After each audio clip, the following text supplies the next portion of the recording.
Assalamualaikum warahmatullahi wabarakatuh. Informasi resmi mengenai penyaluran bansos. Jadi buat teman-teman jangan lupa tekan like dan subscribe supaya tidak ketinggalan info terbaru seputar penyaluran bansos.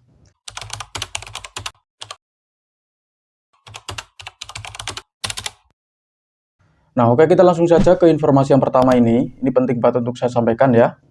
Mengenai status penyaluran bansos update April ya 2026. Meskipun saat ini sudah memasuki bulan April ya 2026, periode salur tahap kedua April, Mei, Juni, penyaluran bansos di lapangan untuk sekarang ini masih berfokus pada penyelesaian tahap pertama ya. Jadi bisa dibilang untuk saat ini memang untuk penyaluran tahap kedua itu belum disalurkan ya. Jadi yang masih disalurkan untuk sekarang ini masih tahap pertama. Karena di tahap pertama saja itu masih belum semuanya dapat ya. Jadi masih ada yang susulan. Untuk jenis bantuan yang disalurkan, penyaluran saat ini mencangkup PKH, PPNT, serta stimulus tambahan berupa beras 20 kg dan minyak goreng 4 liter ya. Jadi ini juga saya mau kasih tahu di daerah saya sendiri, daerah Jawa Tengah, bagian selatan ya, daerah Cilacapan, untuk bansos beras 20 kg dan minyak goreng 4 liter, untuk sekarang ini juga masih belum disalurkan dan di setiap daerah itu berbeda-beda pencairannya. Dan alhamdulillah untuk di daerah saya sendiri untuk tahap pertama ini ya, tahap pertama di tahun 2026 itu kebanyakan sudah banyak yang cair di daerah saya, di daerah Cilacapan, tapi ada juga yang masih belum. Kita juga harus menunggu statusnya berubah menjadi SI ya, baru kita ngecek apakah sudah ada saldo yang masuk atau belum. Untuk sekarang ini alhamdulillah kebanyakan sudah cair untuk tahap pertama, tetapi untuk beras itu belum ada info ya. Jadi saya juga masih menunggu. Nanti kalau ada info pencairan akan saya sampaikan melalui channel ini ya. Jadi harap bersabar saja, kita tunggu saja. Siapa tahu nanti di minggu yang akan datang ada kabar baik terkait penyaluran untuk bansos beras 20 kg sama minyak goreng 4 liternya ya. Terus untuk mekanisme penyaluran, sebagian besar penyaluran ya di tahap awal tahun ini itu dilakukan melalui PT Pos Indonesia. Tetapi ada juga yang cair melalui kartu KKS. Jadi di masing-masing daerah itu berbeda-beda. Ada yang melalui PT Pos Indonesia, itu kalau daerahnya terpencil ya, karena pihak bank penyalur itu punya keterbatasan. Terus kalau di daerah-daerah lain itu ada juga yang melalui kartu KKS. Jadi tidak sama ya. Terus informasi yang kedua ini mengenai kriteria penerima baru. Ini juga penting untuk saya sampaikan ya. Tidak semua penerima BLT Kesra tahun 2025 kemarin ya secara otomatis menjadi peserta PKH BPNT tahun 2026. Jadi tidak ada jaminan dari pemerintah itu kalau yang kemarin sudah dapat BLT Kesra itu pasti dapat PKH maupun BPNT, itu belum pasti ya. Itu juga harus memenuhi persyaratan ya. Jadi tidak semuanya itu bisa mendapatkan bansos reguler seperti PKH maupun BPNT. Mungkin ada juga yang desilnya tinggi ya 5 atau 6 sampai 10, itu ada kemungkinan tidak mendapatkan bansos reguler. Tetapi untuk yang berada di desil 5 itu masih tercover sama KIS PPICK. Walaupun sudah dianggap cukup ya. Kalau 6 sampai 10 itu dianggap keluarga mampu. Untuk skala prioritas, penentuan penerima baru didasarkan pada skala prioritas data DTSN ya. Terutama mereka yang berada di desil 1 dan desil 2. Jadi buat para KPM yang berada di desil 1 sampai desil 2 itu memang lebih diprioritaskan dibandingkan KPM yang berada di desil 3 sampai 4, apalagi desil 5. Untuk desil 5 itu memang untuk sekarang sudah tidak dapat bansos reguler lagi. Jadi kalau terdaftar secara resmi ya di DTSN terus berada di desil 1 sampai desil 2, itu saya rasa masih aman ya dan tidak perlu melakukan pembaruan data asalkan masih terdaftar sebagai penerima bansos. Tetapi buat para KPM yang masih merasa layak untuk menerima bansos, tetapi desilnya tinggi ya, 5 atau 6 sampai 10 ya, itu disarankan untuk mengajukan penurunan desil. Itu gratis tanpa dipungut biaya sepeser pun ya. Bisa melalui mandiri ya, dalam arti kita bisa mengajukan mandiri melalui aplikasi cek bansos dari Kementerian Sosial, atau kita juga bisa melakukannya ya, melalui kantor desa atau kelurahan setempat untuk mengajukan penurunan desil. Itu juga bisa ya. Terus berikutnya, prediksi jadwal tahap kedua. Ini juga penting untuk saya sampaikan, karena banyak juga mungkin informasi yang di luar sana yang katanya untuk tahap 2 ini sudah mulai disalurkan.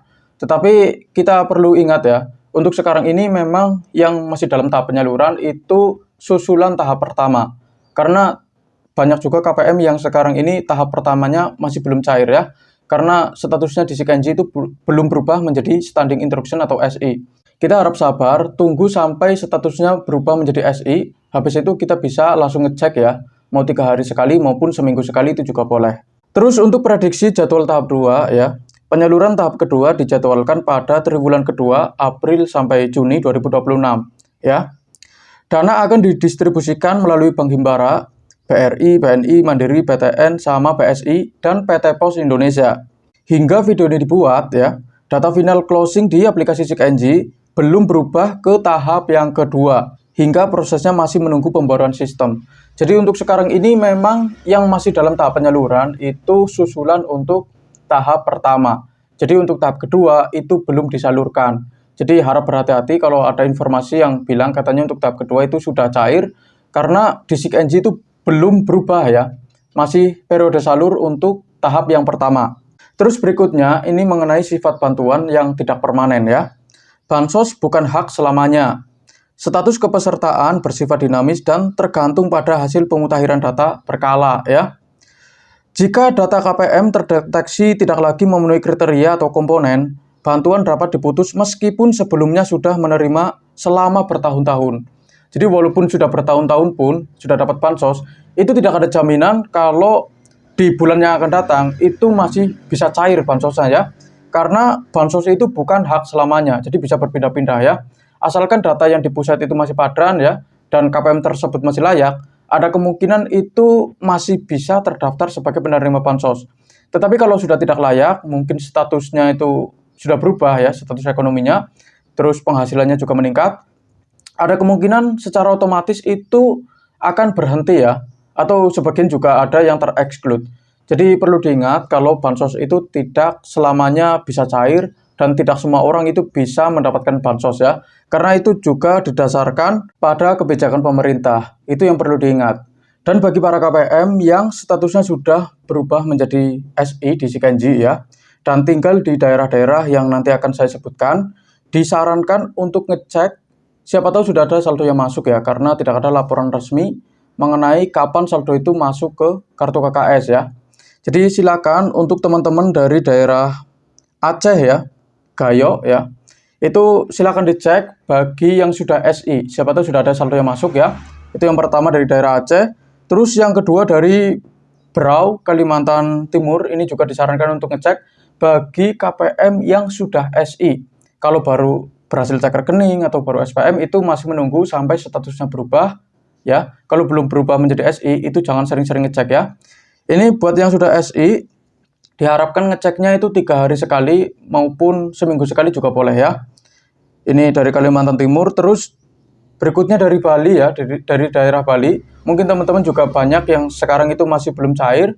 Silakan dicek ya, dan tanyakan juga ke pendamping maupun ke perangkat desa yang ada di kantor desa atau kelurahan setempat, apakah statusnya sudah berubah menjadi SI atau belum. Kalau sudah berubah menjadi SI, silakan dicek 3 hari sekali maupun seminggu sekali, itu juga boleh ya. Terus berikutnya dari NTT ya. Dari NTT Sumba Timur, ini juga disarankan untuk ngecek bagi yang sudah SI ya. Terus berikutnya juga ada dari Sulawesi Tenggara, terus daerah Riau, Jawa Barat, Indramayu ya. Indramayu Jawa Barat, dari Brebes, Jawa Tengah juga disarankan untuk ngecek bagi yang sudah SI. Terus Luwu Timur, Sulawesi Selatan, sama daerah Bengkulu. Untuk sekarang ini bagi yang sudah SI saja ya. Itu disarankan untuk ngecek bagi para KPM yang statusnya sudah berubah menjadi SI di aplikasi SIKNJ. Karena tidak ada laporan resmi mengenai kapan saldo masuk ke rekening, jadi pendamping itu hanya bisa menyarankan kalau statusnya sudah berubah menjadi SI, itu KPM disarankan untuk sering ngecek ya, 3 hari sekali maupun seminggu sekali itu juga boleh ya. Dan tugas saya untuk hari ini sudah selesai, apa yang perlu saya sampaikan sudah saya sampaikan semua ya.